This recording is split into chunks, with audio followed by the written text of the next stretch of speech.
EDCI 2400, Fall 2013. This is the interview of Renee Miller by Callie Miller. All right, so what years did you attend school? Mid-70s to early 80s. Okay, did you go to public or private school? Public school. Okay, was your school suburban, urban, or rural? Suburban. Okay, so where was your school located?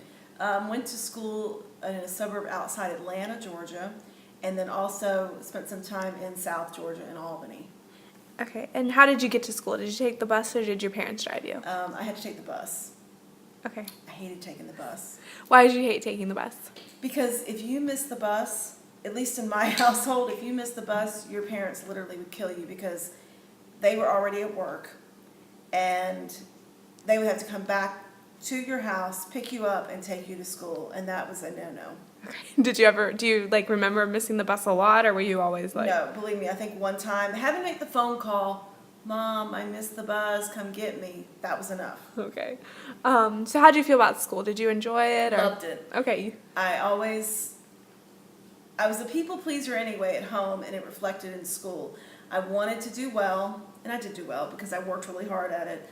But also, I was the teacher's pet all the time, always looking to do bulletin boards, grade papers, anything like that. I thought that was the coolest job. Okay, and how many kids were in your classes growing up, like your grades? Per grade, about 120, but in each classroom, I would guess about 30. Okay, did you have to wear uniforms? No, it was public school. We didn't do that back then. Okay, how many siblings did you have at home? I was the middle child of 3 girls. Okay. So typical middle child people pleaser. Did your parents work while you were in school? Yes, both parents worked, and oddly enough at the time, my mother was a big-time manager for Southern Bell, and she worked all hours, weekends, she worked all the time, and as a result, made a lot more money than my dad, so she really was the main breadwinner of the family. So there was no stay-at-home mom when I was growing up. Did you feel like they were able to be involved in your education? My mother was for education. My father, true story, 7th grade, he comes home and asks me, Renee, what's Q-U-I-C-H-E? I said, quiche, and he goes, it's not quickie? I decided then I really didn't need his help anymore, but thank you.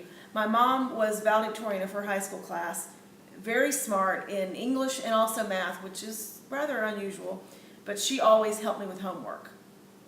Okay, so would she help you out with projects as well? Oh, just homework? Just the homework. My parents were of that generation maybe, or that ilk that there was no help with projects. You did projects on your own, and you had to find things in the house. There was no special trips to the store to get any kind of special things. You made do with what you had, and a perfect example is Queenie Peavy. In elementary school, maybe 5th grade, I had to dress up like this character. And I literally remember this because I took a dress that probably was a good dress, but this little girl was an orphan in a book. I cut the dress too short, and I distinctly remember being embarrassed because I felt like everyone knew then that I had done it myself because it looked, I'm sure, like crap. And I was upset that I didn't have a mom that would have done it for me because everybody else, I mean, there was a girl in my class who did the Taj Mahal out of sugar cubes. I don't think she did it. I think her mother did it. But anyway, so no, I got no help with projects. Homework, yes, but not projects. Okay. Did your parents go to college? My father, no. As we said, he barely graduated high school. He grew up very poor. There was no question of him going to college at the time. My mother did 2 years of college, but she really had such a good job and was moving up in her company at a time when you didn't really need a college degree, so she didn't finish. Was it expected that you would go to college? Not expected. My parents actually were going through a horrible divorce as I graduated from high school, and my sisters never went to college. I didn't go to college. I did do 2 years, never finished, but that was a little later. That wasn't right after high school, because honestly, I felt like it was just too much at the time to be going through my parents' divorce, and so. When you were growing up, how would you say your money situation was? Did you ever feel like y'all went without or anything? No, but only because my mother made all the money. She always, no. Now they didn't spoil us at all, but we lived in a nice house. We had new cars all the time. We went on vacations. So no, we, you know, Okay. Going back to school, were you able to be involved in extracurricular activities? no. And the main reason, I mean, I hate to keep putting it on my mother, but that's the truth.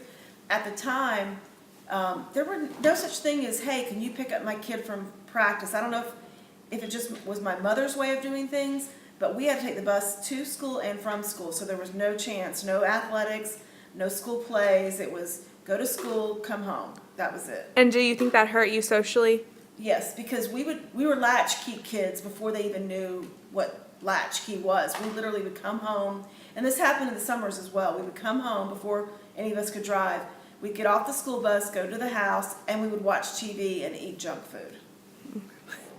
Okay, so at your school, were there a lot of different kids from different backgrounds? Yes, public school. We had, black kids. We had Asian kids that I remember. I don't remember. Maybe a few Indian kids. Did this help or hurt your understanding of other cultures? It definitely helped because when you're with someone, however long as 8 hours a day, we had classes together and everything that went on in, your life, you shared it with the kids in your class. And was there ever any tension between kids of different ethnic groups? Mainly I saw that when we lived in South Georgia. If you got in a fight in Albany school system at the time, if it was with someone of your own race, you got 1 day suspension.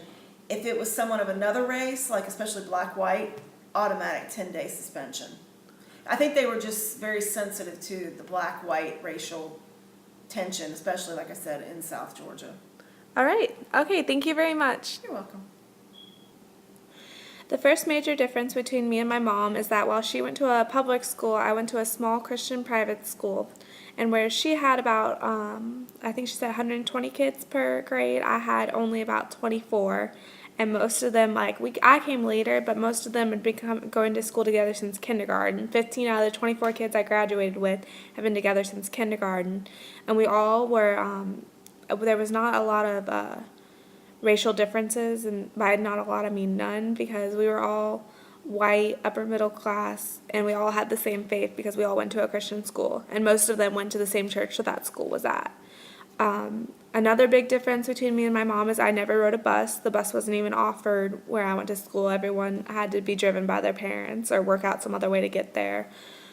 I also, my mom stayed at home, whereas her mom worked, and that made a huge difference because whenever I had a project due or anything, my mom was always, more than willing to help. She did so much, and, that made a big difference in my education because anytime, I had a project, I wasn't sitting there trying to figure it out myself. I would present her with what I had to do, and she would help me accomplish it, and she'd go out and buy whatever I needed for it, and I was always the kid in school who had the best project, who looked like their parents had helped them with it, and I think that helped with my confidence in school too, because I was sure of what I was presenting to my class because I had parental support with it. Also, going back again, I never really had a lot of different cultures represented in my school because we were all from the same area and everything, so that was one of the bigger shocks when I came to college. But overall, we had totally different experiences because I went to a private school that was really small and very rural, I would say. It was definitely more country people too as well. But